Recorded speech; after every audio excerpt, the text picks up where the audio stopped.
สวัสดีวันนี้ข้าพเจ้าจะมาสอนการใช้สูตร if เนาะซึ่งสูตร if มันจะมาช่วยในเวียกงานหลายๆอย่างโดยว่า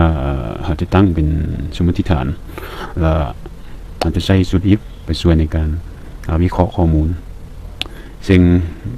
ยกตัวอย่างว่าข้าพเจ้ามีข้อมูลอยู่นี้ซึ่งอันนี้จะเป็นตัวเลขข้อมูลของแต่ละคนเนาะ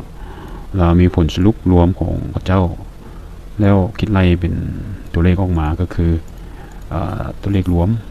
สมมติว่าข้อมูลนี้ตัวเลขรวมที่ว่าเท่าจ้อนได้เนาะแล้วราคาคูณราคา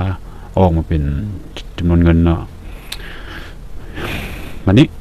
ข้าพเจ้าเลยตั้งสมมติฐานตัวนึงคือมีกฎตัวนึงออกมาว่าถ้าหากผู้ใดนะมีข้อมูลหลายกว่า600ให้ได้อีก20%ของเงินเนาะหมายถึง